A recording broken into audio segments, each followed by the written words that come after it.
Vous écoutez le podcast Devenir écrivain avec Johanna Vogel, épisode 146. Bienvenue sur Devenir écrivain, le podcast pour démarrer et réussir votre carrière d'écrivain. Et maintenant, retrouvez votre animatrice Johanna Vogel, coach de projets littéraires et formatrice.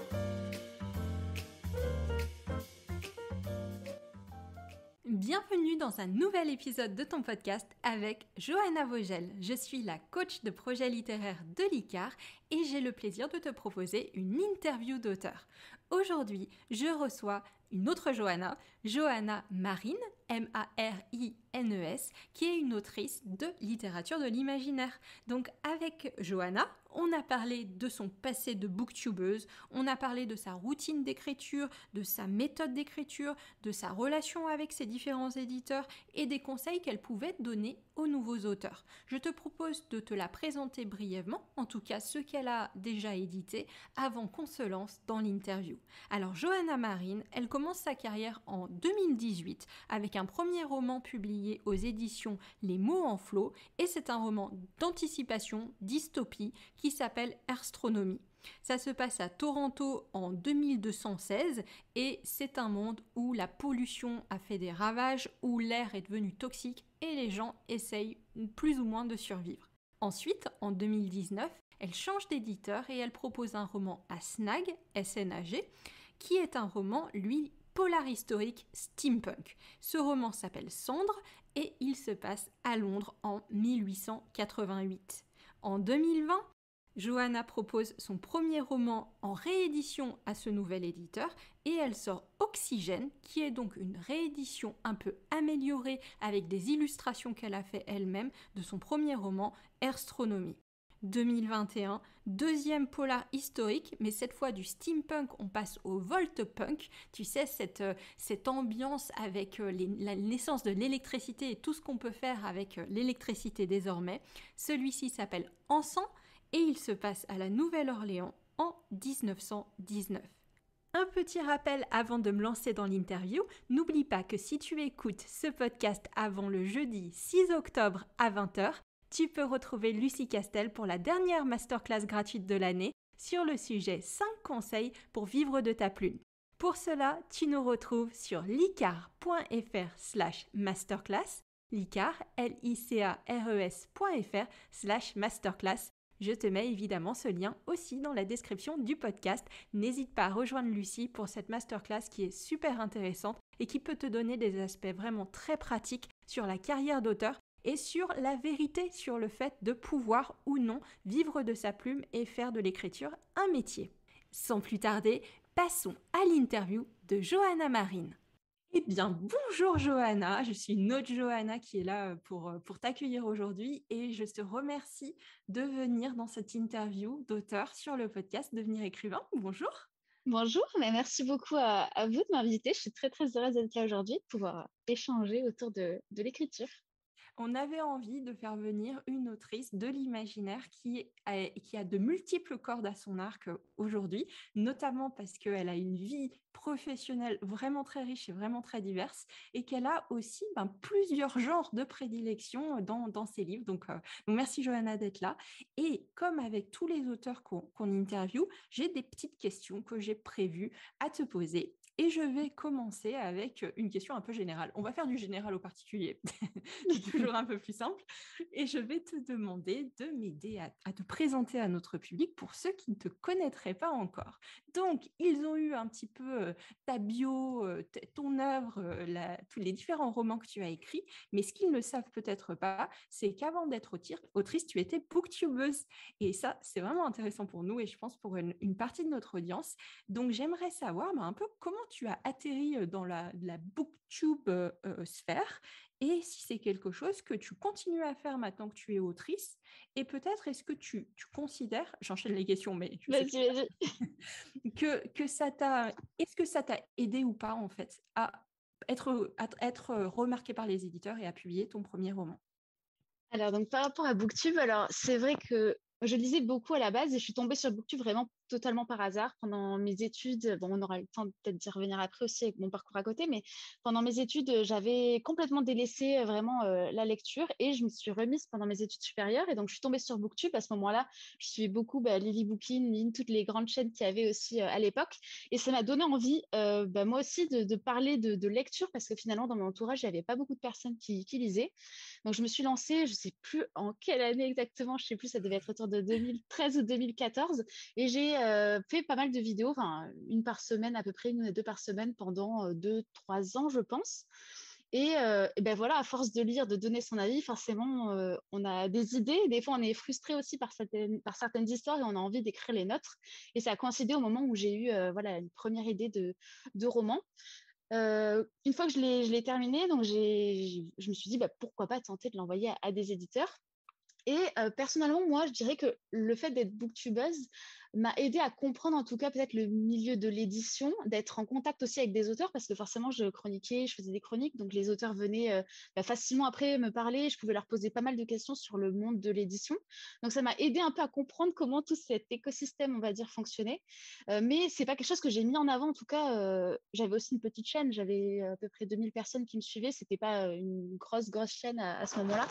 Donc, c'est pas quelque chose que j'ai mis en avant auprès des éditeurs. Donc, honnêtement, je pense pas qu'ils connaissaient ma chaîne et que ça a été vraiment un facteur qui a fait que j'ai été éditée. D'accord. C'est quoi le nom de ta chaîne Alors, du coup, ma chaîne, c'était A Book Around the Corner. Et d'ailleurs, c'est sous ce pseudo-là qu'on peut me retrouver sur Instagram où je suis le plus active. D'accord, donc tu es passé finalement d'une présence sur YouTube principalement, et c'est pas rien, hein, 2-3 vidéos par semaine depuis 2013. Moi, je dis que voilà, tu es quand même une vraie, quoi, une des premières. Oui, Ça fait oui, oui. presque 10 ans que tu étais sur YouTube, même si ta communauté n'était pas forcément dans les centaines de milliers. Voilà, enfin, tu peux Non, non, être non, fière, oui, à mon avis. je me suis éclatée. En plus, à ce moment-là, ça fourmillait d'idées avec d'autres amis booktubeurs. On a fait aussi pas mal d'événements. On a essayé de mettre en place des choses pendant l'été pour lier les chaînes les unes avec les autres. Vraiment, c'était une superbe expérience et j'ai rencontré des gens vraiment au top. Donc, j'ai adoré ce moment-là. Et après, c'est sûr que quand j'ai eu ces premières idées de romans, j'aimais beaucoup échanger autour de l'écriture au début sur la chaîne et après, malheureusement, j'ai dû stopper, enfin, faire un choix en fait entre qu'est-ce que je continuais, qu'est-ce que j'arrêtais. Parce que c'est vrai que c'était très chronophage quand même, ça imposait quand même de lire pas mal, même si la lecture, c'était une passion pour moi. Booktube, ça m'a aussi un peu peut-être enfermée d'avoir des contraintes en fait, de se poser des contraintes, de dire ah ben il faut que tu lises pour pouvoir faire des vidéos, ce genre de choses. Et le plaisir de la lecture aussi, je l'ai un peu perdu à certains moments et ça me mettait une pression en fait. Donc c'est aussi le fait d'avoir arrêté, j'ai retrouvé le goût de lire pour moi-même, d'échanger parce que via Instagram on peut toujours échanger sur les lectures, mais sans que ça devienne voilà se filmer. La partie montage c'est pas du tout moi ce qui me plaisait le plus. Voir ma tête devoir me couper, c'était pas du tout ce qui me plaisait. Mais par contre, les échanges derrière, c'est ça, moi, qui me faisait vibrer et qui faisait pourquoi je m'étais lancée aussi sur Booktube. Ça, oui, enfin, les gens, ils oublient qu'un booktuber, c'est un créateur de contenu, quoi. Et si tu Oui, fais ça sérieusement, c'est le même combat que tous les créateurs de contenu, que tous les influenceurs. Tu peux te retrouver à la course au contenu. Et c'est pas une mauvaise chose ce que je suis en train de dire. C'est juste pour que ça marche, en fait. oui, T'as pas le choix que de continuer à être là, continuer à en faire. Et je comprends tout à fait ce que tu dis, qu'on peut à un moment se laisser dépasser et perdre un peu le plaisir qu'on avait au début pour la lecture, un petit peu. Alors, je vais faire une comparaison un petit peu qui va loin, mais j'avais entendu des personnes qui, elles, font du maquillage, par exemple, sur Internet, mm, qui disent la même chose, qu'au bout d'un moment, à force de devoir faire 4-5 idées make-up différentes dans la semaine, bon, ben, le plaisir qu'elles avaient au départ, qui faisait que c'était une vraie passion pour elles, il faut arriver à garder sa motivation. Ce qui n'est pas forcément un sujet bien différent aussi, mais bon, je vais un peu loin, que de devoir continuer à garder sa motivation pour écrire ses livres, en fait, quand ça mm, devient mm, ton mm. métier et qu'à un moment, tu n'as pas le choix, il faut y aller. Exactement, exactement. Et quand il y a en plus les maisons d'édition, peut-être des fois qui peuvent se mêler à ça, parce que par exemple, après, ça m'est arrivé du coup de demander des services presse ou qu'on m'en propose, ben, Mmh, c'est une chance. Au début, on se dit, mais c'est génial, bien on sûr. m'envoie des livres, je lis, enfin, ça coûte cher les livres grand format, etc. Donc, ça fait très plaisir d'en recevoir. Et au fur et à mesure, ça fait ben, des contraintes. On se dit, ah ben tiens, on t'a envoyé tel livre, il faut que tu lises. La maison d'édition, c'est génial, elle te l'a envoyé, il faut que tu donnes un contenu en échange. Et du coup, il y a ça qui s'installe aussi et qui fait que ça peut voilà, nous mettre un peu sous pression et fait qu'on perce justement voilà, cette passion un petit peu. Ouais, cette étincelle. Oui, c'est ça. D'accord. Et du coup, juste pour être sûr d'avoir compris, donc maintenant tu as mis de côté cette chaîne YouTube et tu te consacres essentiellement à ton écriture. On parlera peut-être de ta vie professionnelle après, mais tu gardes une chaîne Instagram, c'est pas comme ça qu'on dit, mais on va se comprendre, Oui. un compte Instagram, et tu as vraiment viré sur le fait de faire de ce compte Instagram ta plateforme principale, et quand même toujours un peu pour la lecture, mais surtout pour l'écriture. Alors voilà, je parle un peu de mes projets, mais c'est après un compte aussi. Enfin, je fais pas vraiment de distinguo entre vraiment vie privée, vie professionnelle, même si je partage pas énormément sur ma vie privée. Mais voilà, je parle de mes avancées dans l'écriture, de certaines lectures que j'ai pu adorer. Et effectivement, quand je me suis mis à l'écriture, j'ai totalement stoppé la chaîne YouTube. C'était, je sais plus, c'était en 2016, 2017, quelque Ouais. chose comme ça. Donc ça fait un petit moment maintenant. C'est sûr que j'ai mis ça de côté, mais c'était nécessaire en fait pour pouvoir me consacrer vraiment à l'écriture. D'accord. Donc, je rappelle ton profil Instagram. À nouveau, c'est pas comme ça qu'on dit. Je vais y arriver aujourd'hui. A, a book around the corner. Parfait. Super. Et on le notera évidemment dans la description de ce podcast pour que les gens ils puissent te retrouver. Ce qui me permet d'enchaîner quand même ou d'aller un petit peu plus loin. Tu nous parlais tout à l'heure des études que tu as faites et de ta vie professionnelle. Et je serais très intéressée de savoir, et je pense nos auditeurs aussi, sur justement un peu quel est ton parcours. Je suppose que donc booktubeuse n'était pas ton emploi à plein temps, c'était quelque Non, chose non. que tu faisais pour t'amuser parce que ça te Oui, passionnait. exactement. Qu'est-ce qui se passe dans ta vie à côté? Comment est-ce que tu survis et comment l'écriture s'inclut dans tes activités professionnelles aujourd'hui? Alors, du coup, bon, moi, j'ai eu le bac en 2010. Après, je suis partie en études supérieures. Donc, j'ai fait des études de pharmacie. Et en fait, c'est au cours de mes études de pharmacie que j'ai commencé à avoir cette idée-là dans ma tête qui trottait. Au début, je l'ai un peu mis de côté parce que je pensais pas du tout à l'écrire. Je me disais plutôt, cette idée-là que j'ai dans la tête, ce serait génial qu'un jour, il y ait un film qui sorte avec cette idée. Alors que bon, elle est dans ma tête, je vois pas comment, enfin, elle pourrait sortir. Et donc, mais je m'étais jamais dit, tu vas être capable d'écrire ce genre de choses. Et donc, le fait après donc, de lire beaucoup, de discuter avec des auteurs, je me suis dit, mais c'est vrai, pourquoi peut-être tu te lances pas? Mais je regardais à ce moment-là pas mal de vidéos de Samantha Bailly qui donnait beaucoup aussi de conseils d'écriture. Euh, Plus de choses que je pouvais trouver au contenu, je le regardais. Et, Mhm. euh, et c'est drôle en fait parce que ce qui m'a vraiment lancé dedans, c'était une rencontre que j'ai fait sur un petit salon à côté de chez moi où euh, vraiment c'était j'aime bien raconter cette histoire parce que je trouve que c'est marrant. Je croise une personne qui était sur un stand d'un auteur régional, je ne connais en plus malheureusement pas son nom, et il écrivait des livres un peu sur le magnétisme, ce genre de choses. Moi, ça m'intéressait pas forcément, je passe devant sans vraiment regarder. Et il m'interpelle, il me dit, Mademoiselle, est-ce que vous écrivez? Je le regarde avec une tête, qui c'est celui-là? Pourquoi on me dit ça? Vraiment, je suis restée choquée. Je lui dis, ah non, non. Il me dit, mais je suis sûre que vous écrirez un jour. Et là, en fait, ça a été le truc qui a fait, c'est vrai, je suis rentrée chez moi, je me suis dit, mais c'est vrai, tu as une histoire en tête, pourquoi tu l'écris pas toi? Et ça a été ce qui m'a mis ça a été le déclic en fait, et ce qui a fait que je me suis lancée dedans. Ça, Donc c'est j'ai commencé. à mettre dans un livre, hein. Franchement. Non, vraiment, Ça fait c'était une très, rencontre. tu sais, le cartomancien C'est ça, c'est ça. son coin qui te repère comme dans les séries. C'est excellent. Et donc, c'est grâce à cette personne, donc je la remercie, mais je ne sais pas qui c'est. Mais maintenant, je remercie cette personne qui m'a fait le déclic, en fait, vraiment. Et donc, j'ai commencé à écrire à ce moment-là, après, en parallèle donc, de mes études. Euh, et voilà, je me suis vraiment lancée un petit peu à fond. J'ai eu quelques difficultés au début, bah, forcément, on ne sait pas trop comment s'y prendre.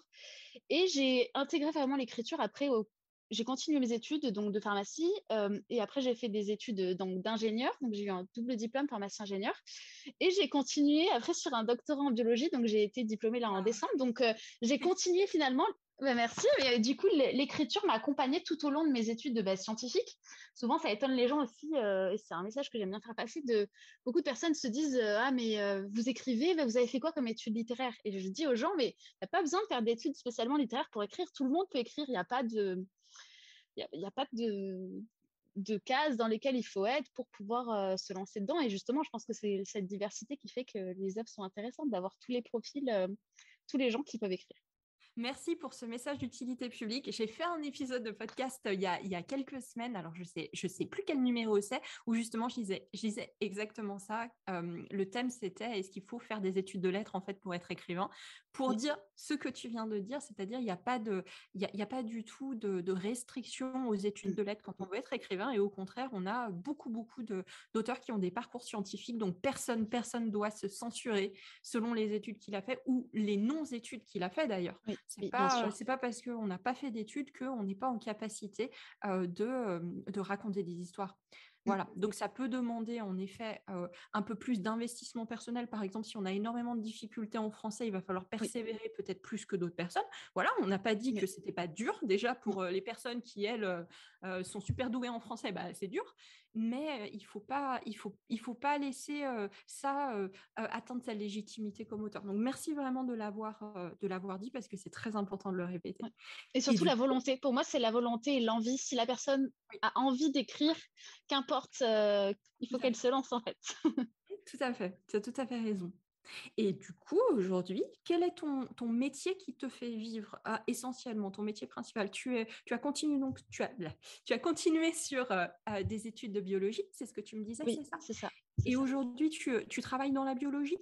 Alors du coup, moi, je travaille dans une entreprise et du coup, je suis chef de projet. Je travaille sur des anticorps, donc des molécules qui sont utilisées pour le traitement du cancer. Donc, je travaille D'accord, dans la cancérologie, dans le domaine de la cancérologie et dans la recherche. super. Voilà. Bravo. Là, enfin, je sais que je me répète, mais je suis toujours impressionnée en fait quand les gens travaillent dans des domaines qui font avancer la recherche pour tout le monde. Donc, merci pour ça aussi. Et du coup, C'est tout gentil. en ayant ce travail, cette activité professionnelle à plein temps, je suppose, Oui, oui, tu écris aussi des romans oui, et donc tu enchaînes les publications depuis 2018 et tu dois garder eh ben, du temps et trouver le temps pour continuer tes activités d'écriture à côté. c'est Ce ça. qui va me permettre d'enchaîner avec ma question préférée.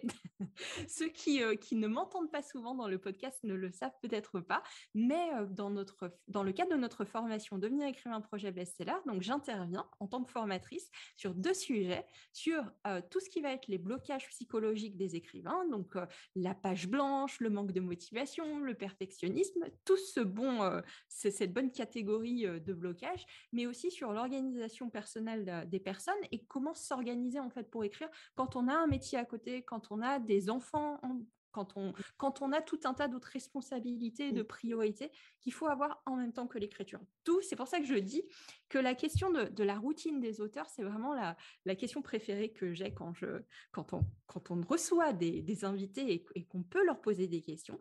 Et donc, je veux te demander justement comment se passe ta routine d'écriture, comment tu t'organises au quotidien, Mhm. alors que tu as cette activité professionnelle. Alors, je ne Mm. sais pas, je ne t'ai pas demandé si tu avais une famille à charge ou un compagnon, une Non, compagne. j'ai un compagnon et un chat, c'est bon.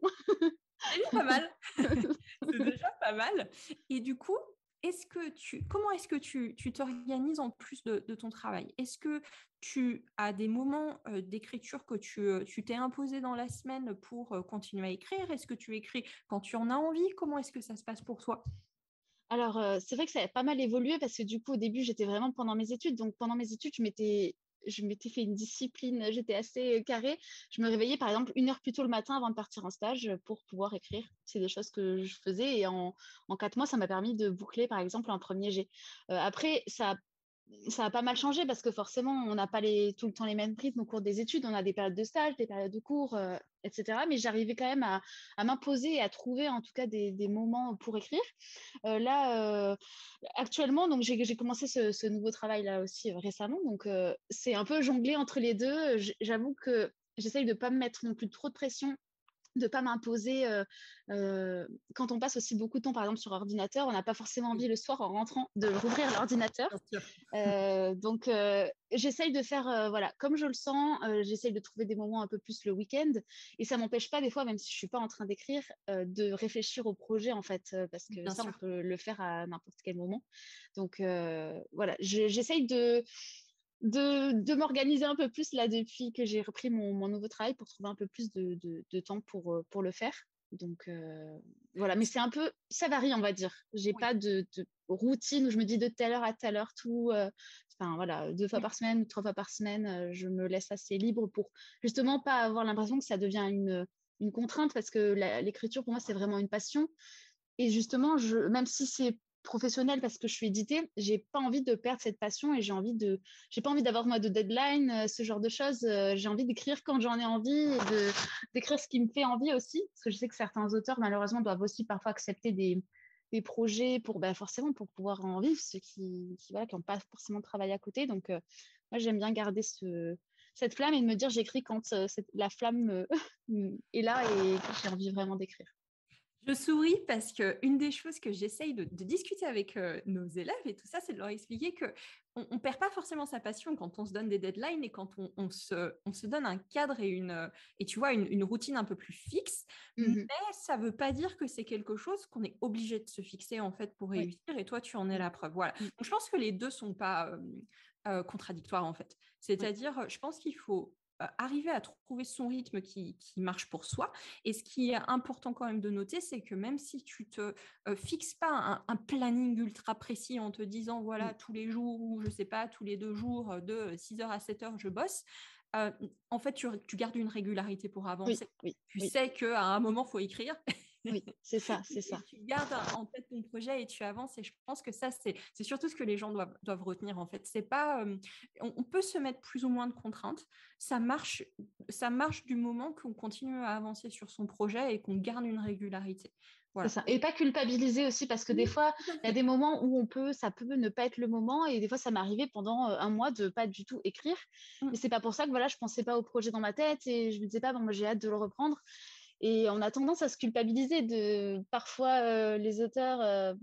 Et c'est pas bon parce que ça nous fait on a un peu une frustration et on se culpabilise et ça aide pas forcément après quand on reprend le projet derrière. Donc, j'essaye de me laisser un peu plus libre et de m'écouter un peu plus. Oui, super. Est-ce que tu as des petites routines, des petites choses qui t'aident à te mettre dans l'ambiance quand tu écris? Est-ce que tu as un petit peu de la difficulté à t'y mettre quand tu commences à reprendre ton traitement de texte ou est-ce que d'habitude ça va, c'est plutôt fluide pour toi? Moi, c'est plutôt fluide. J'avoue que j'écris que sur mon lit, quasiment avec mon ordinateur. Donc, je me suis jamais mis à un bureau vraiment pour écrire ou quoi. Mais après, de manière générale, je travaillais sur mon lit. Et après, moi, le plus dur, c'est vraiment d'ouvrir l'ordinateur. À partir du moment où je suis sur le traitement de texte et je me mets dans le projet, souvent, j'ai pas de problème et je reste plus longtemps d'ailleurs que prévu.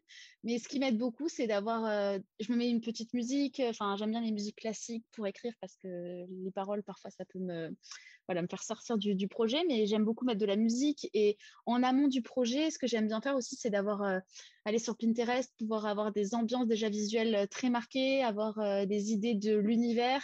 Le titre aussi, j'aime beaucoup trouver le titre avant de me lancer dans l'écriture en elle-même. Donc, des fois, je me le mets aussi en fond d'écran. Donc, déjà, comme ça, dès que j'ouvre dès que j'ouvre mon ordinateur, je suis déjà un peu dans le projet, même sans avoir ouvert le traitement de texte. Tu as conditionné, tu as un peu programmé ton cerveau à te dire, ça y est, maintenant, je suis sur ce projet, je suis dans C'est mon ça. histoire. C'est D'accord, donc ça. je t'imagine sur ton lit avec ton PC sur les genoux. C'est ça, exactement. Est-ce que tu as toujours eu le soutien de tes proches ou est-ce que c'est quelque chose qui est un peu compliqué? Alors, je ne sais pas forcément ton compagnon, mais j'imagine peut-être tes parents. Est-ce que tu as eu la chance d'avoir ce soutien de tes proches quand ils ont su que tu te lançais vraiment dans l'écriture ou est-ce que ça a été compliqué? Non, moi, mes parents m'ont toujours, j'avoue, soutenu. Après, ils prenaient peut-être un peu au début comme oui, bah, lance-toi, mais ils lisaient pas énormément. C'est pas enfin, ils lisaient une fois de temps en temps. Mon père, il lisait plutôt des journaux, ce genre de choses. Ma mère, elle lisait un roman de temps en temps, mais ils n'avaient pas vraiment la passion de la lecture de base. Donc, ils ont dit, ah, bah, c'est bien, enfin, vas-y, mais c'est vraiment au moment où j'ai été éditée qu'ils ont pris conscience que ça devenait vraiment un peu plus réel et ils m'ont toujours soutenue. Ils sont venus à mes dédicaces, donc ça me faisait. Forcément, ça me fait très plaisir. Surtout, je suis restée dans la même ville que mes parents, donc c'est facile quand on a des Tu es dédicaces sur une place. fille du Sud, c'est ça? La C'est région ça. PACA en force? Alors, moi, c'est Occitanie, mais oui, oui, Occitanie, c'est pardon, autant pour moi. Mais D'accord. donc, du coup, oui, non, j'ai toujours eu le soutien de mes proches et mon compagnon aussi me soutient beaucoup, que ce soit les projets que je lui pitch, même si lui, il aime pas forcément non plus énormément lire, mais je lui pitch tout le temps mes projets, je lui demande son avis. Et sur les salons, il m'a accompagné pour tous les salons quasiment que j'ai fait. Ça a été aussi, ça m'a beaucoup, beaucoup aidé parce que moi, je suis tendance à être un peu parfois casanière ou autant j'aime beaucoup discuter avec les gens sur les salons, mais aller dans une autre ville, prendre le train toute seule, des choses comme ça. J'aime bien être accompagnée. Donc, voilà, c'est sûr que sans lui, j'aurais pas fait tout ce que j'ai fait depuis 2018. Ça fait du bien de l'entendre et ça fait du bien d'avoir des auteurs qui nous disent comme ça qu'ils sont soutenus par leurs proches, donc c'est génial. Tu lui feras une accolade de notre part. C'est Tu lui ça. diras qu'on est fiers de lui. Si je me recentre un petit peu justement sur ton travail d'écriture, est-ce qu'il y a des choses qui sont encore un peu compliquées pour toi après, malgré tous les romans que tu as écrits? Donc maintenant, voilà, tu as l'habitude d'écrire, tu as l'habitude de publier. Est-ce qu'il y a des parties du roman qui restent compliquées? Est-ce qu'il y a des étapes de l'écriture? Je ne sais pas. Est-ce que ça peut être le travail préparatoire qui est toujours un peu compliqué pour toi? Ou est-ce que c'est plutôt au milieu du roman que tu vas avoir des blocages? Ou alors, est-ce que pour l'instant, vraiment, tu es dans le fluide du début ou à la fin? Je suis plutôt dans le fluide, mais c'est plutôt j'adore construire le roman avant de me mettre dans l'écriture, mais c'est ce que j'adore, vraiment le côté scénario, réfléchir à l'intrigue. Je suis tout le temps avec mille idées et j'adore ça. C'est plutôt, je me dirais, ce qui m'enchante le moins, c'est la partie relire ce qu'on a déjà écrit. Parce que j'adore le premier jet vraiment, et par contre, se relire, c'est quelque chose qui me porte un peu plus peine, on va dire. Donc, c'est sûr que c'est bien aussi d'avoir des bêta-lecteurs pour nous aider à identifier ce qui va moins dans le roman. Mais voilà, autant, des fois, je dis tout le temps, des fois, la veille, on peut écrire un passage, on est mais dans le moment, donc on est super content, on se dit, ah, mais c'est génial, etc. Le lendemain, on rouvre l'ordinateur, on se dit, mais qu'est-ce que c'est que ça? Comment j'ai pu trouver ça bien hier? Et du coup, moi, j'ai un côté aussi assez perfectionniste et ce qui a pu être compliqué justement pour me lancer dans l'écriture d'un roman au début, de mettre ce côté perfectionniste de côté, c'est ce qui m'a le plus aidé en fait pour finir mon premier bouquin. Au début, je revenais tout le temps sur mes premiers chapitres, j'arrivais pas à avancer, je me disais non, il faut que ce soit parfait pour passer à la suite. Et à partir du moment où je me suis dit non, écoute, dans tous les cas, ton premier jet sera pas parfait, c'est ce qui m'a aidé, c'est ce qui m'a débloqué et je me suis dit ne relis pas ce que tu as fait et juste avance. Et c'est comme ça que j'ai pu terminer. Donc, c'est le conseil que j'aime bien donner aux gens de mettre leur côté perfectionniste de côté s'ils en ont un. Super, c'est exactement un conseil qu'on donne à nos élèves et du coup on va retenir les deux mantras. Le premier jet est un brouillon, C'est donc ça. voilà, le premier jet n'a pas à être parfait et ne pas se relire encore et toujours et avancer en fait. Voilà, c'est pas C'est grave, je ça. suppose que si tu te relis un petit peu, mais l'idée c'est de pas reprendre et reprendre de se reperdre en fait dans l'idée que le premier jet doit être bon du premier coup C'est ça. parce que c'est pas le cas. Donc C'est ça. merci aussi, c'est bien. C'est bien parce que tu fais tous les rappels qui vaillent le coup d'être faits à nos élèves. Donc merci à toi. Du coup, si je parle un petit peu des thèmes que tu abordes dans tes romans, tu as on va dire, deux genres de prédilection, Mhm. tous plus ou moins dans la littérature de l'imaginaire. J'ai noté que tu as quand même un bon rapport avec l'anticipation, la SF, la dystopie des sociétés qui ont été fracassées par des changements climatiques un petit peu radicaux et qui Mhm. doivent faire face maintenant à ça. Et de Mhm. l'autre côté, tu as l'air de vraiment aimer tout ce qui est polar historique, mais avec toujours un côté steampunk, un côté voltpunk, donc des avancées technologiques qui vont être perçues limite comme magiques en fait pour les personnes au quotidien. Donc on reste dans l'imaginaire, mais on est vraiment sur deux facettes complètement différentes. Et je voulais savoir si c'était oui, des thématiques que tu avais envie d'explorer et qui t'ont donné, tu as encore des choses à en dire en fait, et c'est pour ça que tu as notamment continué sur cette veine, que ce soit avec tes deux polars historiques, donc Cendre et Encens. Et est-ce que tu prévois de continuer aussi à partir sur cet autre thème qui t'intéresse de l'environnement, de la destruction en fait de la société parce que ce que l'homme a pu en faire, mais pas que, Mhm. parce que la planète a aussi fait des choses par elle-même. Avec le côté SF, est-ce que tu as des projets qui sont liés à ça? Comment est-ce que ça t'est venu ces thèmes? Pourquoi est-ce que c'est Ben, important? le premier roman, justement, c'est vraiment la fin qui m'est venue en premier. J'ai construit tout le roman Oxygène avec cette fin-là pour que ça colle. Et j'avais déjà été pas mal influencée. J'avais des lectures qui m'avaient pas mal marqué. J'adorais les dystopies. J'avais adoré Hunger Games. Ouais. La Nuit des temps de Barjavel, c'est mon roman préféré de tous les temps. C'est un roman qui Alors, m'a La Nuit des énormément... temps, je te coupe, mais c'est le roman qui, moi, m'a traumatisée, hein. Ah bon? Vraiment. C'est depuis ce roman que je dis que je ne lis que des livres qui finissent bien, tu vois. Parce que Mais c'est moi, vrai. j'aime tous les livres qui finissent mal, tu vois, c'est l'opposé. En fait, les fins un peu voilà, très tristes et Oui. dramatiques, tragiques, à la Roméo et Juliette, moi, c'est ce qui me marque et c'est ce que j'aime. Donc, j'avoue que c'est un roman que je trouve qui est magnifique et moi, qui m'a vraiment. C'est le roman qui m'a fait aimer lire. Et donc, ça fait que forcément, quand on a plein d'influences, on a envie de les remettre dans les romans. La question, j'avoue, de l'écologie et même les questions sociétales, c'est quelque chose dont j'ai voulu parler, surtout dans Oxygène. C'était un roman un peu cri d'alerte, enfin, alerter et faire réfléchir les gens sur certains progrès aussi médicaux, puisque le premier aussi se passe plus ou moins dans un hôpital, puisqu'on suit une héroïne qui est interne en médecine. Donc, ça m'a permis d'allier à la fois mes études scientifiques et tout ce que j'avais pu apprendre au cours de mes études, l'intégrer aussi dans un roman. Et j'ai pu, grâce à ça, voilà, parler de pas mal de thèmes. J'aborde des thèmes comme la peine de mort, la grossesse pour autrui, vraiment pas mal de choses. Et après, il y avait quand même toujours ce côté thriller. Moi, j'aime bien quand je lis un livre ou même quand je regarde un film parce que je suis aussi très marquée par tout ce qui est cinématographie et séries, jeux vidéo. Il me faut quelque chose qui m'accroche dès le début, donc j'aime beaucoup ce côté thriller qu'on retrouve aussi dans les deux autres, comme tu as dit, polar un peu plus Oui. historique. Et ça m'a permis, ces romans-là aussi, d'aborder, c'est ce que j'aime aussi dans l'imaginaire, c'est pouvoir aborder des thèmes actuels, mais les transposer dans un univers passé. Euh, Par exemple, dans Encens, je parle de camps d'extermination, mais liés au fait qu'il y a des automates dans la ville qui ont été persécutés, etc. Donc, ça permet voilà, de poser des réflexions sur certains éléments aussi historiques, mais en changeant, on va dire, le gap. C'est beaucoup plus facile aussi pour parler de certains sujets. Donc, c'est ça aussi qui me plaît dans les romans, parler de certains sujets sociétaux, tout ce qui est discrimination, tolérance, c'est quelque chose dont je parle beaucoup, par exemple, dans Ensemble.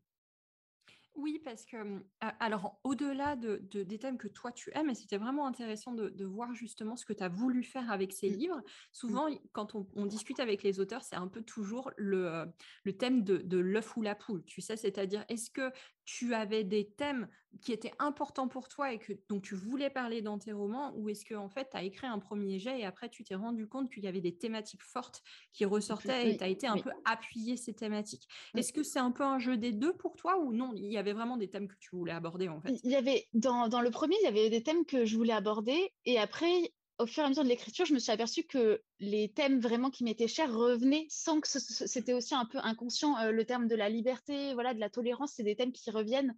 La dualité, les jumeaux, les orphelinats, j'en ai beaucoup dans plusieurs de mes romans. Et je me suis aperçue que voilà, ces thèmes-là, c'était au-dessus, c'était vraiment inconscient. Et au cours de l'écriture, ils arrivaient sans que je puisse vraiment aussi les contrôler.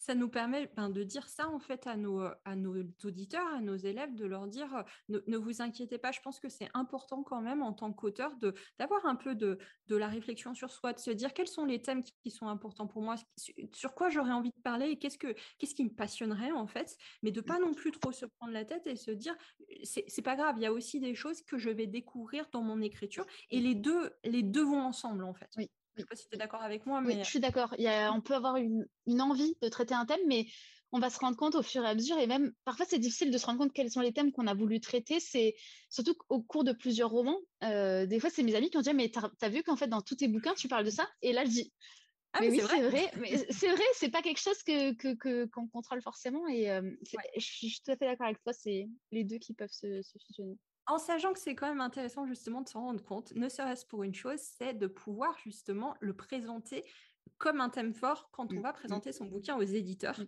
ce qui oui. me permet d'enchaîner avec la partie un petit peu où je voudrais parler de ta relation aux éditeurs. Parce que toi, tu as eu là aussi un parcours un petit peu spécial parce que tu as été édité chez plusieurs éditeurs et notamment tu as connu une réédition. Tu Mm, avais mm, publié ton roman Oxygène chez un premier éditeur qui était Les Mots en flot en 2018.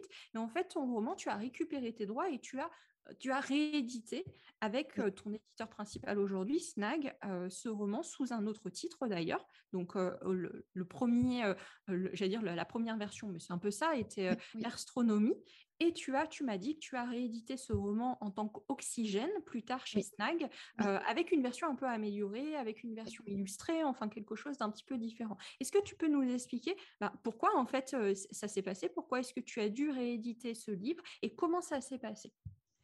Alors du coup, donc le premier, comme tu l'as dit, était édité chez les éditions Monflo. Bah, enfin, mon éditrice était géniale. Il y a eu un travail de fou qui a été fait et je suis vraiment toujours hyper reconnaissante de cette première expérience parce que sans ça, je pense que bah, j'aurais pas pu rentrer aussi rapidement après derrière dans le monde de l'édition et être présente après en librairie. Et donc, après, donc celui-là a été publié. Après, j'ai écrit Cendre, que j'ai proposé donc à un autre éditeur, puisqu'il ne publiait pas vraiment de steampunk. Donc, j'ai trouvé Snag. Et ensuite, mon premier éditeur n'était pas forcément présent en librairie et c'était quelque chose dont j'avais très très envie. Forcément, c'est quelque chose dont je pense tous les auteurs rêvent de pouvoir un jour se dire on rentre dans une librairie et on peut trouver nos bouquins. Et donc, j'ai demandé à mon éditrice si j'avais la chance de pouvoir être éditée en librairie avec ce roman, si je pouvais récupérer les droits et elle me les a tout de suite donnés très très gentiment. Donc, je les ai récupérés et après, malheureusement, derrière, la première maison d'édition a fermé. Et donc, j'ai proposé à Snag. Donc, j'avais un peu aussi peur qu'il ne veuille pas forcément derrière le rééditer parce que c'était pas malgré le fait qu'il n'ait pas été présent en librairie, il avait déjà été édité sous le nom d'Astronomie. Et mon éditeur m'a tout de suite suivi et il m'a suivi aussi sur le fait de pouvoir ajouter ces dessins que j'avais fait en cours d'écriture aussi, parce que j'adore aussi dessiner, illustrer un peu mes romans, moi, me faire des petits schémas à côté. Donc, on a pu intégrer tout ça dans cette nouvelle version et voilà, qu'il soit présent en librairie. Donc, j'étais très, très heureuse que mon premier roman soit enfin disponible aussi en librairie. On notera qu'elle fait tout, donc elle écrit, elle dessine, elle fait de la recherche. Non, mais je Je ne trouve. m'ennuie pas, en fait. J'ai tellement de passion que je m'ennuie jamais, ça c'est sûr. Juste pour éclaircir cette problématique de ton premier éditeur auprès de nos auditeurs, donc je te l'avais demandé, ton premier éditeur était bien un éditeur à compte d'éditeur, c'était pas Oui, un éditeur à oui. compte d'auteur, mais il se trouve qu'il y a des éditeurs à compte d'éditeurs qui n'ont pas une distribution large en librairie, voire qui n'ont pas, et toi, ils vendaient le format papier exclusivement sur leur site internet, c'est Sur ça? le site internet et il était disponible aussi en numérique. Mais oui, malheureusement, il n'était pas. Il était disponible, je crois, dans quelques librairies de mémoire, mais voilà, il n'était pas disponible du tout très très largement. Et il faisait des petits tirages, hein, c'était je sais plus, je crois que c'est des tirages de 200 ou 300 exemplaires, quelque chose comme D'accord. ça. Et c'est sûr que quand après je suis passée chez Snag, bah, voilà, on pouvait rajouter un zéro derrière au niveau du nombre d'exemplaires. Hmm. Donc c'est sûr que c'était autre chose, mais vraiment, par contre, le travail éditorial, même dans les petites structures, peut être très, très, très qualitatif. Moi, franchement, j'étais très contente de mon premier éditeur. La correctrice avec qui j'avais travaillé a fait un travail de fou. Elle était très, très enfin, elle pointait vraiment les petits détails, les petites incohérences et c'était top d'avoir cette première expérience avec cette maison d'édition. Petit rappel pour nos éditeurs, justement, ce qui est important qu'il faut que vous ayez en tête, c'est la différence qui va faire un compte d'auteur et un compte d'éditeur. Un compte d'éditeur, vous ne déboursez rien. Alors que le compte d'auteur, vous allez à un moment devoir faire un chèque quelque part. C'est-à-dire, ils vont vous demander de payer des exemplaires, ils vont vous demander de participer à des frais. Donc, c'est comme ça que vous allez voir la différence si vous êtes sur du compte auteur et du compte éditeur. Et tu as dit quelque chose qui est très intéressant et surtout qui me fait plaisir, c'est cette relation avec la correctrice éditoriale, donc le fait que un vrai éditeur, et j'utilise le mot vrai comme quelqu'un qui est un vrai professionnel et qui fait bien son métier, il va corriger votre bouquin en fait. Il va être là Mm. pour vous aider, une fois qu'il aura accepté le projet, à en faire la version La qui va plus être. aboutie. Et c'est ma question pour toi, Mm. c'est de savoir qu'est-ce que tu considères, maintenant que tu as un petit peu testé déjà deux éditeurs, voire plus, on parlera de ton anthologie aussi qui va sortir, que tu as écrit à 6 mains. Qu'est-ce que tu considères être un bon éditeur? Qu'est-ce qui est important pour toi en fait dans ta relation avec un éditeur? Bah, déjà, c'est la relation de confiance. Moi, ce que je recherchais aussi chez Snack, je suis tombée sur un éditeur qui était très dynamique. J'ai pu faire avec Sand, j'ai pu faire aussi pas mal de salons très rapidement. Moi, c'était ça qui me plaisait parce que j'aimais écrire, mais j'aimais aussi pouvoir rencontrer les gens derrière et pouvoir échanger avec eux. Donc, Donc vraiment, je dirais cette relation de confiance et vraiment d'avoir un regard voilà, professionnel sur son bouquin, que quelqu'un puisse nous dire, voilà, là, ça va pas. Mais j'ai eu quelques quand même... sur Cendre, l'éditeur m'a pointé voilà, qu'il serait bien d'ajouter quelques lieux, par exemple, que ce soit un peu plus ancré dans certaines rues, mettre des noms de rues, ce genre de choses, rajouter quelque chose de concret en fait pour que ça colle plus à l'univers. Donc j'ai eu vraiment des très, très bons retours de sa part. Et c'est pour ça aussi qu'après, derrière, j'ai continué avec Snag. Et aussi cette relation de confiance qui fait que même si mon premier roman avait été édité, le fait qu'il réédite aussi mon premier roman, ça a été... enfin, voilà, j'étais très, très heureuse qu'ils prennent ce risque-là, malgré le fait qu'il y ait déjà peut-être 300 exemplaires vendus. Voilà, c'est quelque chose que j'ai beaucoup apprécié. Donc, je dirais cette relation de confiance. Moi aussi, il est quand même très disponible. Je pouvais facilement discuter aussi avec lui, l'appeler. Voilà. Là aussi, ça fait plaisir parce que j'ai l'impression des fois que sur notre chaîne Devenir écrivain, on fait un peu peur en fait aux nouveaux auteurs en leur donnant cette impression qu'il y a beaucoup de pièges à éviter dans Mm, l'édition et que c'est compliqué et qu'il y a beaucoup d'éditeurs qui veulent un petit peu, qui vous traitent mal en fait. Et mm, sans cacher cette facette qui existe, c'est pour mm, ça qu'il faut se professionnaliser en tant qu'auteur et qu'il ne faut pas penser que les éditeurs ils vous font une faveur en fait quand ils vous éditent et que mm. voilà, il faut vous coucher devant tout ce qu'on peut vous imposer. Le fait est qu'il y a plein de super éditeurs avec qui on peut avoir une relation de confiance et qui croient en vous, qui veulent du bien pour votre projet. Donc ça fait Et puis, plaisir aussi oui, d'entendre. et puis moi, ce que j'ai aussi apprécié, c'est qu'ils étaient très ouverts. Par exemple, ils m'ont proposé une première couverture qui ne m'a pas plu du tout. Et je l'ai dit parce que moi, la couverture, c'était en, aim- en aimant bien tout ce qui est design, dessin, etc. C'était très, très important pour moi d'avoir une couverture qui me plaise. Quand ils m'envoyaient le premier test, j'ai dit voilà, que ça ne me plaisait pas du tout. J'ai pu proposer aussi, enfin, il avait mentionné déjà un illustrateur, mon éditeur, et j'ai pu appuyer dessus. Vraiment, j'ai pu donner mon avis sur pas mal de choses. Il avait proposé aussi de changer le titre.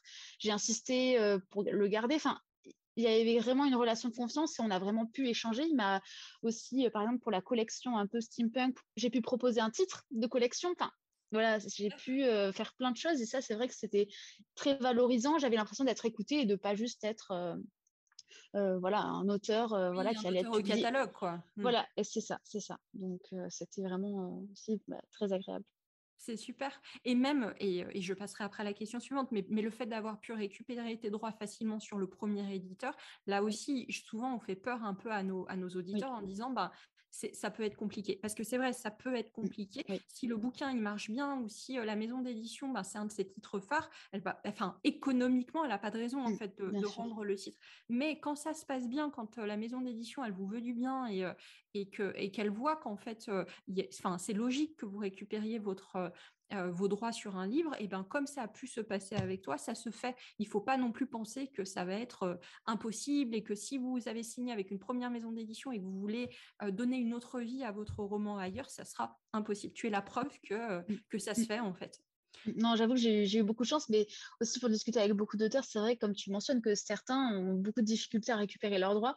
J'avoue que j'ai pas été confrontée en tout cas à ça, et mon éditrice était vraiment extra. Dès que je lui ai demandé, elle m'a dit, mais si tu as la chance d'être édité, que le roman soit présent en librairie, euh, j'ai envie que plus de lecteurs puissent le découvrir, donc elle me les a rendus vraiment très très facilement. Donc voilà, j'étais un peu étonnée moi-même. Je m'attendais à ce que ce soit assez difficile, justement, en ayant attendu beaucoup Oui. d'auteurs qui avaient un peu galéré. Je voudrais te poser la question justement de cette nouvelle que tu as écrite à 6 mains, parce que tu as écrit donc une nouvelle avec deux autres auteurs qui, Oui, si j'ai compris, eux bossaient déjà ensemble, c'était un duo oui, d'auteurs, oui. et c'est des potes à toi en fait, c'était des amis, Oui, vous vous êtes en dit... fait, c'est des amis enfin, c'était pareil, une histoire, voilà, assez... On habitait dans la même résidence, on se connaissait, c'est donc Alric et Jennifer Toys qui ont écrit La Passeuse de mots, qui est publiée donc chez Hachette. Et en fait, ils étaient venus me voir en 2019 quand j'ai sorti Cendre à la Comédie du Livre de Montpellier. Moi, je connaissais Jennifer de loin de notre enfance parce qu'on était dans le même village, etc. et on se connaissait. Mais ça faisait des années qu'on s'était pas revus, etc. Donc, ils sont venus tous les deux, puisqu'ils sont ensemble en écriture et aussi dans la vie. Et donc, ils étaient venus me voir pour avoir des conseils, justement, comment faire pour trouver un éditeur. Ou ils avaient fini à ce moment-là d'écrire les premiers tomes, il me semble, de La Passeuse de mots. Et donc, ils cherchaient vraiment un éditeur.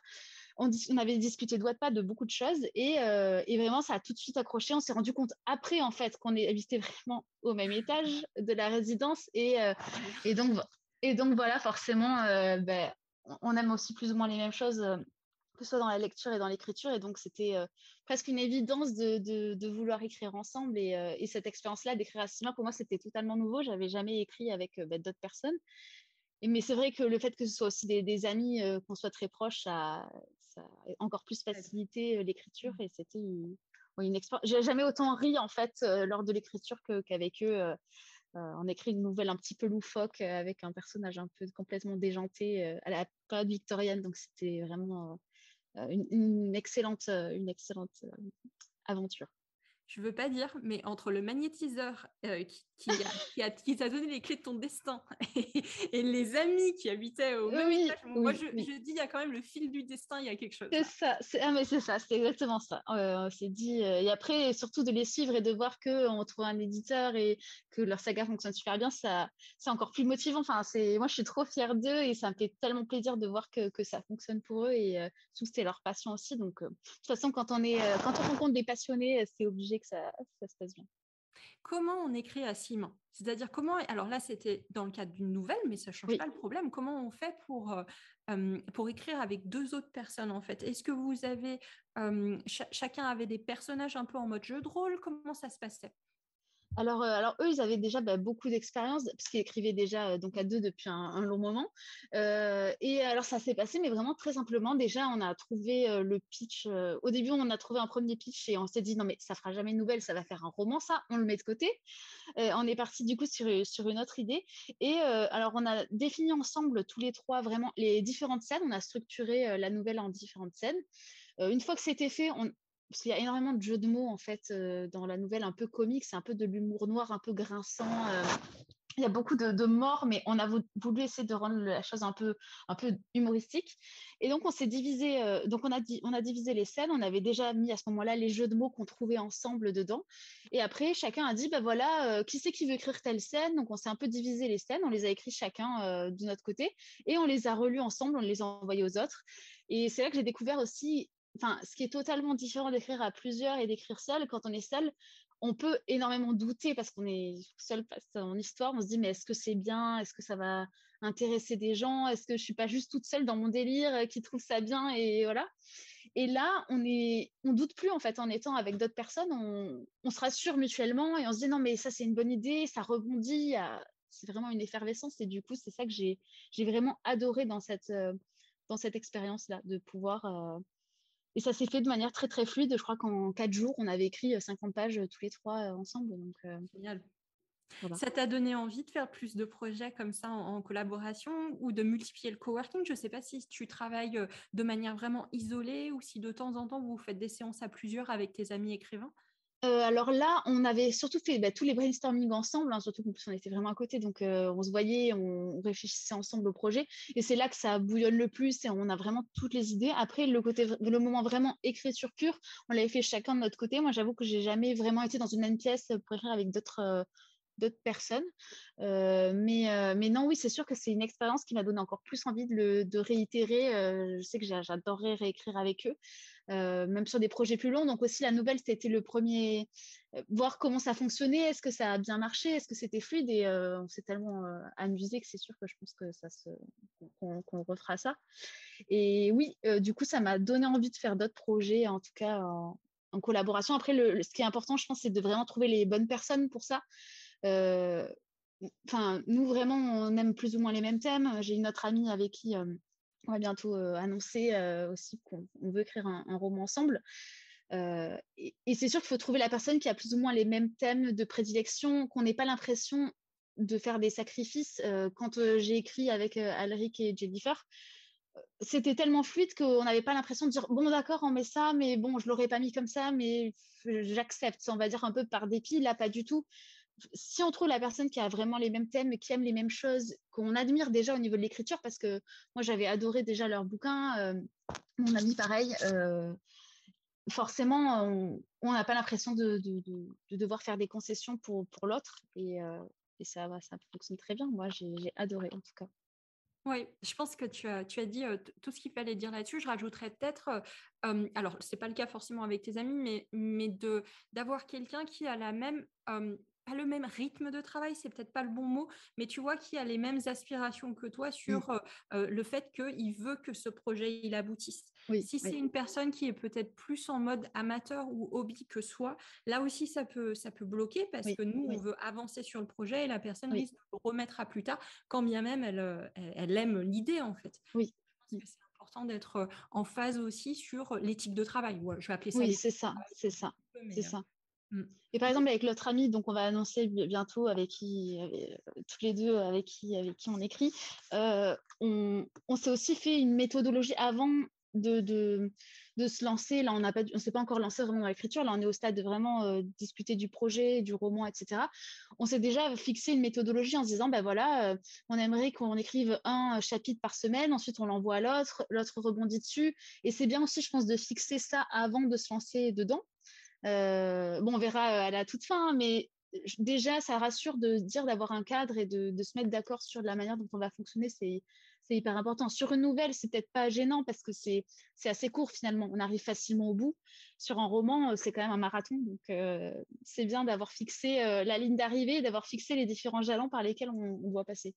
C'est pas moi qui vais te dire le contraire, vu que nous, tout le principe en fait de la méthode ICAR, c'est ça, c'est d'avoir une méthode d'écriture et de vraiment caler le travail préparatoire en fait pour qu'une fois que tu te mets à écrire, tu as vraiment débroussaillé ton histoire et que Oui, tu sais oui. vers quoi tu vas. Donc on est exactement sur la même logique toutes les deux. Si je peux un peu, alors là je vais poser la question qui est un petit peu compliquée, mais peut-être pas pour les auteurs, qui est celle du conseil que tu voudrais poser, que tu voudrais donner en fait à des auteurs qui se lancent. Et je vais un peu la formuler différemment et dire entre ton premier livre, quand tu as commencé ton aventure dans l'écriture, que tu as un petit peu par toi-même débroussaillé les choses, vu comment on faisait pour écrire un roman, et maintenant où tu as cette habitude d'en avoir écrit plusieurs, d'en avoir édité plusieurs, qu'est-ce que tu fais différemment en fait? Quel est le conseil que tu pourrais même te donner à toi-même qui te lançait dans l'écriture et que du coup, on pourrait donner à nos éditeurs qui sont un peu moins avancés que toi dans leur aventure d'écriture. Je dirais, bon, on en a déjà parlé tout à l'heure, mais je dirais que c'est vraiment le perfectionnisme. En fait, Oui. moi, c'est ce qui m'a le plus aidé parce que vraiment, je tournais en rond et j'étais sur les 10 premières pages en rond pendant des semaines. Ouais. Et à partir du moment où vraiment je me suis dit, écoute, de toute façon, ce sera jamais parfait parce que plus tu vas le relire, plus tu vas trouver des. Ça dépend du jour.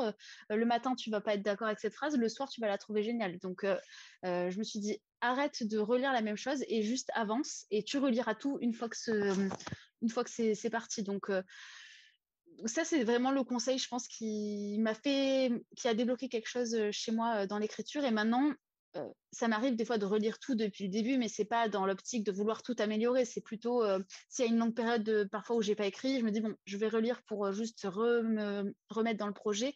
Mais sinon, d'un jour à l'autre, je vais juste relire le chapitre précédent pour me remettre dans l'intrigue. Mais c'est tout. Donc le perfectionnisme, moi, c'est ce qui m'a le plus aidé. Ouais. Je vais aller complètement dans ton sens, hein. Une question que je traite énormément avec les élèves dans la formation Devenir écrivain sur le perfectionnisme. Et en effet, et on a toujours ce débat d'auteurs qui nous disent que eux, par exemple, ils préfèrent justement corriger au fur et à mesure, relire au fur et Mm. à mesure. Et moi, je vais toujours dans le sens inverse de dire oui, d'accord, mais quel est ton problème et quel est ton blocage? Si ça marche pour toi, que tu n'as pas ce problème de perfectionnisme et que tu avances tout à fait facilement et logiquement en corrigeant au fur et à mesure, très bien, enfin voilà. Mm. Et Mm. on est quand même beaucoup, et il y a beaucoup de personnes qui écrivent qui sont pas dans cette démarche-là, qui ont ce blocage Oui. de ne pas arriver à dépasser en fait les trois premiers chapitres, de toujours se questionner, de douter de ce qu'ils font. Mm. Et dans ce cas-là, il y a quand même rien de plus efficace que de se dire je verrai plus tard. Oui, J'avance, c'est ça. C'est j'avance, ça. il faut que j'ai mon premier jet, il faut que j'ai quelque C'est chose. ça. pour, même dans mon estime personnelle, en fait, de me dire je suis capable d'aller jusqu'au bout. C'est exactement ça. C'est exactement. Et surtout pour le premier roman, je dirais, parce que autant sur les romans d'après, je passais plus de temps pour écrire les chapitres et je revenais un peu plus phrase par phrase pour être sûre que déjà ça tienne plus la route. Mais c'est vraiment au premier roman que je me suis dit, là, il y avait, en plus, je faisais énormément de fautes à ce moment-là, etc. Mais juste, j'avais pas envie de perdre de temps sur ça. Je me disais, il faut que l'essence du roman soit dedans et après, on verra. Et surtout pour le premier roman, comme tu dis, de se dire, j'en suis capable. Une fois que le roman, le premier jet, il était écrit, ça m'a rassurée de me dire, bon, mais j'ai été capable d'écrire une histoire de A à Z. Alors, elle n'est pas parfaite, il y a tout à refaire dedans, mais au moins, elle est là et elle a le mérite d'exister. Sur les autres romans, j'avais plus cette problématique parce que je me disais, tu en as déjà écrit un, il n'y a pas de raison que tu n'arrives pas à en écrire d'autres derrière, que tu l'as déjà fait. Alors, on va arriver sur la fin de l'interview, mais j'ai encore deux petites questions que je voudrais te poser. La première, c'est, je voudrais revenir quand même sur ton expérience initiale de booktubeuse parce que moi, ça m'éclate. J'adore. Dans une autre vie, j'aurais été une super influenceuse, mais bon, j'ai fait de la bibliothèque à la place. Et je voulais savoir, est-ce que le fait que tu aies été quand même dans cette position de lectrice et de lectrice un peu privilégiée dans le sens où tu te faisais quand même le porte-parole de tes lectures, est-ce que tu penses que ça change ton rapport au lecteur maintenant que tu es autrice? Tu vois, le fait d'être passée de l'autre côté du miroir, est-ce que je ne sais pas comment le dire d'une façon très claire, alors que je devrais, puisque je t'interviewe, bon, c'est pas grave, mais est-ce que tu as quelque part plus de, on va dire, pas de sympathie pour tes lecteurs, mais quand même un peu de... Ça te dit sur quoi faire attention peut-être quand tu écris, tu vois? Est-ce que ça a changé ton rapport au lecteur et à la façon peut-être dont tu communiques avec tes lecteurs? Alors, pas le fait d'être booktubeuse, parce que ça, pour moi, ça n'a pas vraiment changé. C'est plutôt peut-être plus une peur ou quand forcément on fait des chroniques, des fois on peut être. Il y a des livres qu'on peut moins aimer et certaines personnes peuvent faire des critiques un peu plus virulentes. Donc, quand on se lance et qu'on passe de l'autre côté, on peut avoir peur en se disant, oh là là, mais moi, il y a des romans des fois que j'ai pas aimés. C'est vrai que j'ai fait des chroniques qui étaient négatives. Qu'est-ce qui va se passer quand ça va tomber sur moi? Enfin, on peut avoir un peu cette peur. Mais là où ça m'a fait le plus gros choc, c'est surtout d'aller en salon en tant que lectrice sans avoir été publiée et d'arriver avec mes livres, d'aller voir les auteurs pour avoir des dédicaces, etc. Et de se retrouver de l'autre côté et de voir que les gens te regardent différemment. Ça, c'est vraiment... pour moi, j'étais là, ce que je disais aux gens, puisque j'en ai rencontré plein de lecteurs qui eux aussi avaient envie d'écrire, je disais, mais moi, je suis exactement comme vous, en fait. Je suis de l'autre côté, mais il y a quelques mois, c'est moi qui étais en train de demander des dédicaces aux auteurs que j'adorais et voilà, dont j'avais lu les livres. Donc, j'ai vraiment vu ce contraste passer de lecteur à auteur qui m'a fait bizarre. Le côté booktuber, j'avoue que j'y ai pas spécialement pensé, à part sur le côté, voilà, réseaux sociaux, où il y avait un peu cette appréhension de se dire, ah ben, comment le livre va être accueilli, comment je vais gérer des chroniques positives et aussi négatives, parce que forcément, il y en a toujours. Donc, c'est surtout sur les réseaux sociaux que quand même j'ai l'impression que les gens sont quand même de plus en plus exigeants et sont encore plus pointilleux peut-être qu'avant. On peut prendre une phrase et totalement la sortir du contexte et te faire dire des choses que tu n'as pas voulu dire en fait. Et c'est le côté qui est, je pense, assez difficile au début de prendre sur soi et de se dire, de voir peut-être certains buzz qu'il peut y avoir sur les réseaux sociaux, ça peut faire un peu peur aux auteurs et on peut parfois s'auto-censurer. C'est quelque chose, oui. Moi, j'ai pas encore énormément parlé, mais j'en ai discuté avec beaucoup d'auteurs et on est beaucoup d'auteurs aussi parfois à ressentir ça, de se dire cette auto-censure par peur que voilà, certaines personnes interprètent mal certains propos. C'est vrai que ça fait assez peur, hein, je trouve, sur les réseaux sociaux ces derniers Tout temps. à fait.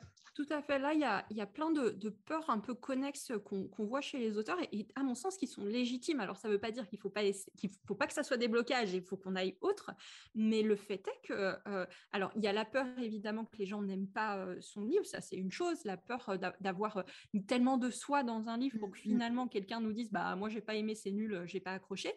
Il y a aussi ce que tu disais, le fait que les gens vont retirer des phrases de son contexte et qu'on a envie de dire mais non, mais c'est pas ça que j'ai voulu dire, t'as pas C'est ça, compris. c'est On ça, peut pas c'est dire ça. au lecteur On se sent impuissant tu et n'as pas on, compris, c'est de ta faute.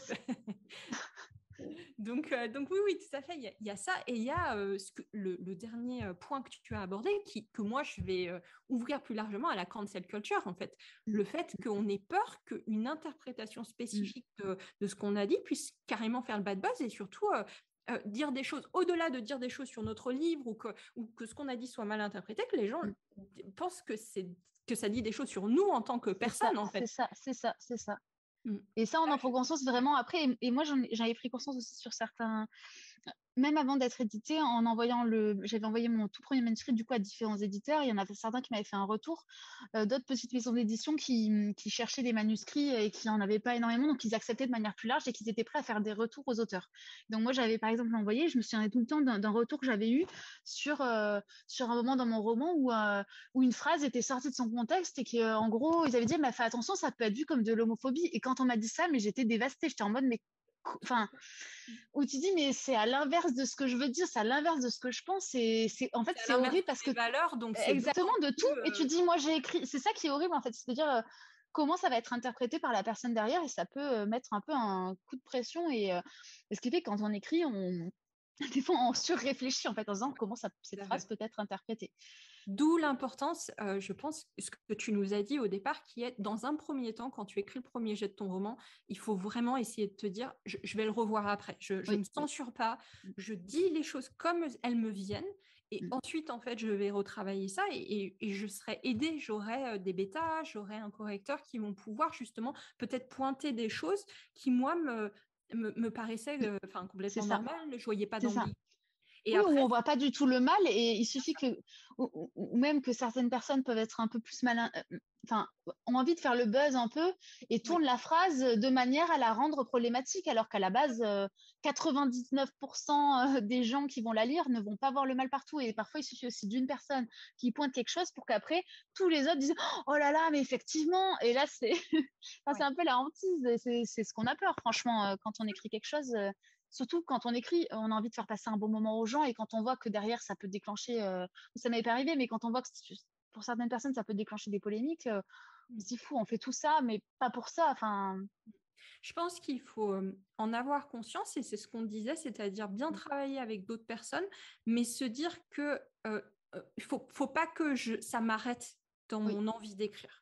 mm, Il y aura toujours des gens, enfin, est-ce que j'oserais dire un peu con pour justement vouloir monter en épingle des choses, ou alors des gens qui, très honnêtement, eux, ils ont leur propre oui, interprétation oui, et c'est pas une oui, question de vouloir être on va dire, malveillants avec l'auteur, mais juste qu'ils ne sont pas en capacité d'entendre que mm. non, c'est leur interprétation personnelle, en fait, c'est absolument pas ce que l'auteur a voulu dire. Je pense qu'il faut savoir que c'est possible, mais vraiment, enfin, tu le sais bien, Essayer mais de je le sais pas, s'en détacher, oui, pour essayer de nos s'en auditeurs de détacher. manière générale, il ne faut pas vous laisser vous arrêter avec ça.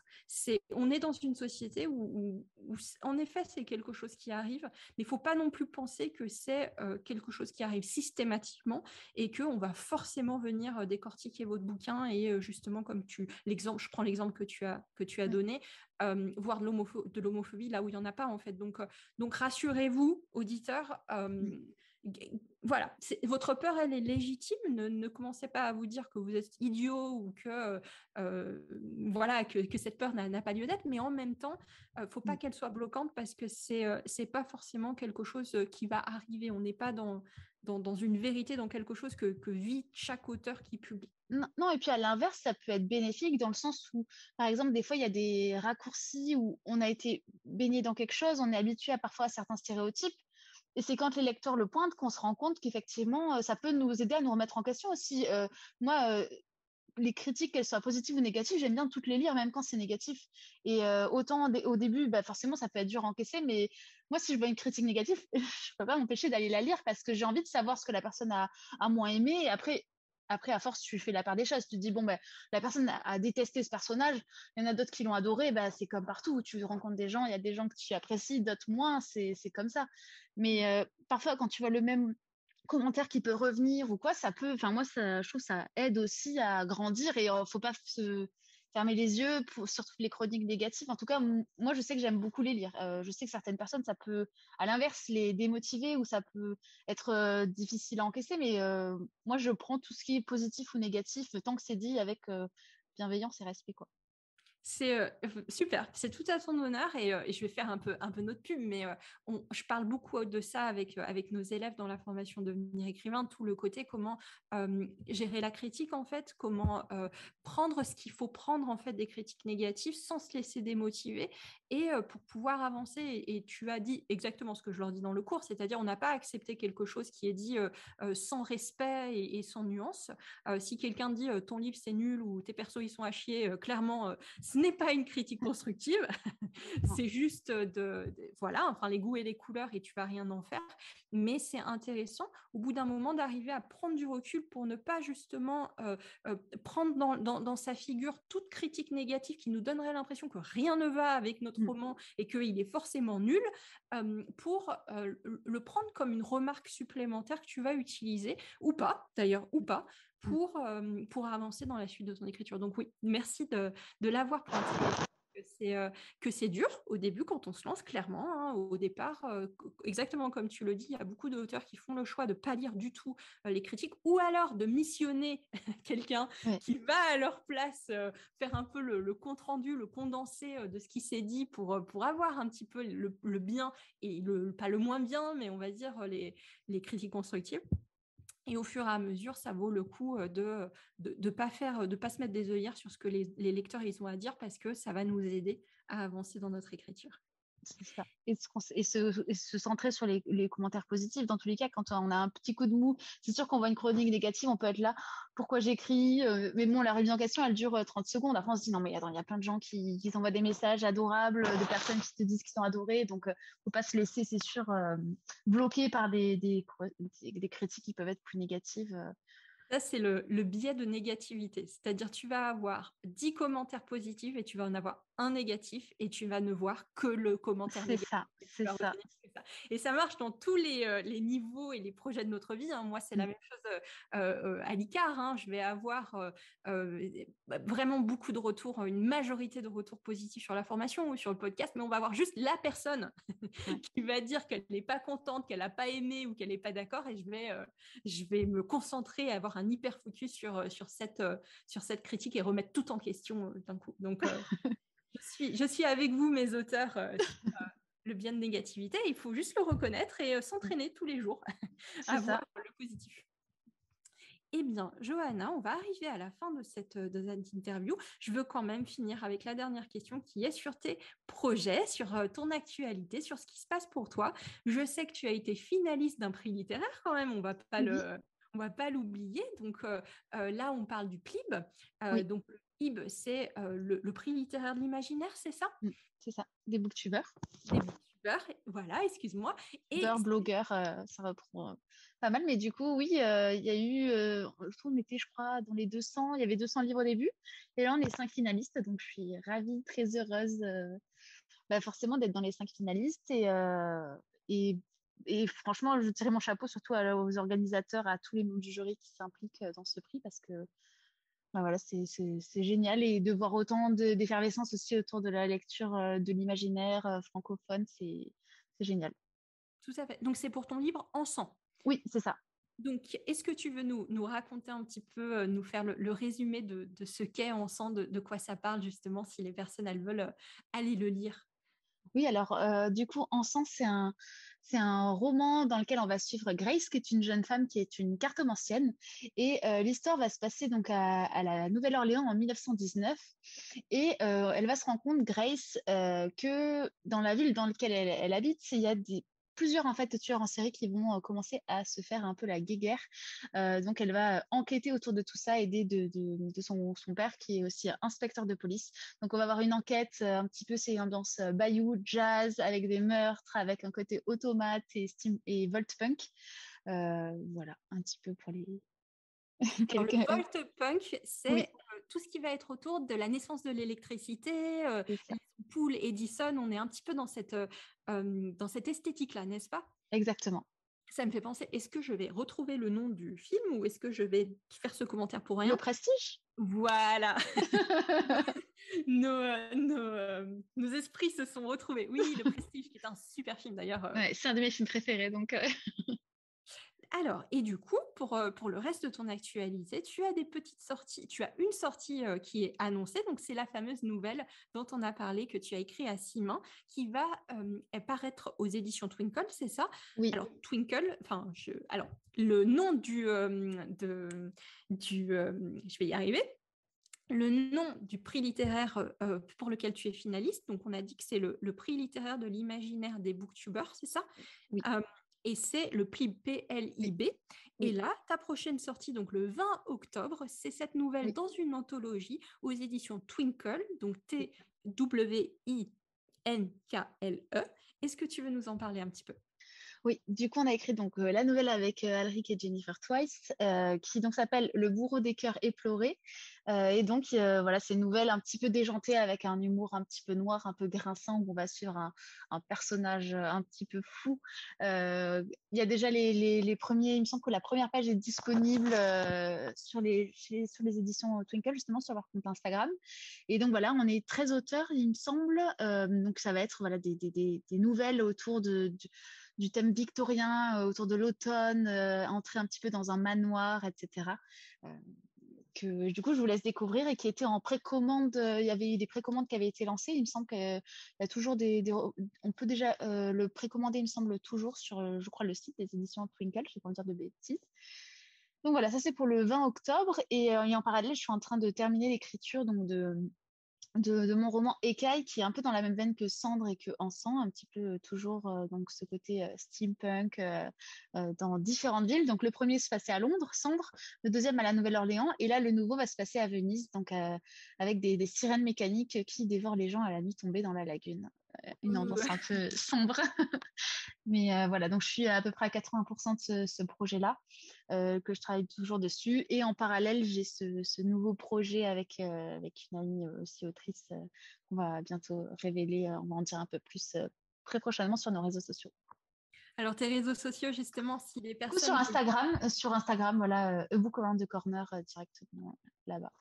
On vous mettra donc A Book Around the Corner et je vous le mettrai évidemment dans la description de ce podcast. Merci beaucoup, Johanna, d'avoir été Ben, avec nous. merci à C'était toi. super intéressant. Je suis sûre que ça va donner envie à nos auditeurs de découvrir ton univers et bonne continuation du coup. Bravo Ben, pour merci. tout ce que tu as accompli et on a hâte de voir ce que tu vas faire pour la suite. Ben, merci beaucoup en tout cas à vous et bonne continuation aussi, Alika. Merci. Et bien pour nos auditeurs, vous n'hésitez pas, comme d'habitude, à nous retrouver chaque semaine dans la newsletter de Lucie Castel en allant sur notre site licar.fr, Licares.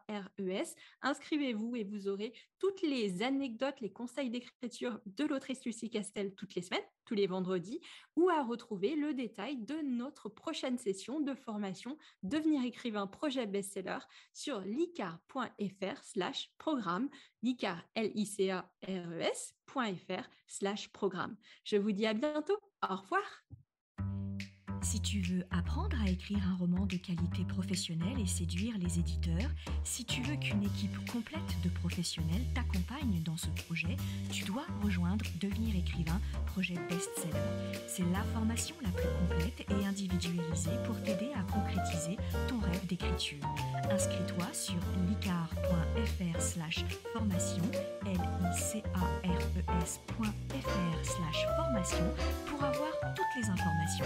Beaucoup de nos anciens stagiaires réalisent actuellement leur rêve d'être écrivain professionnel, alors toi aussi, rejoins-les sur licar.fr/formation.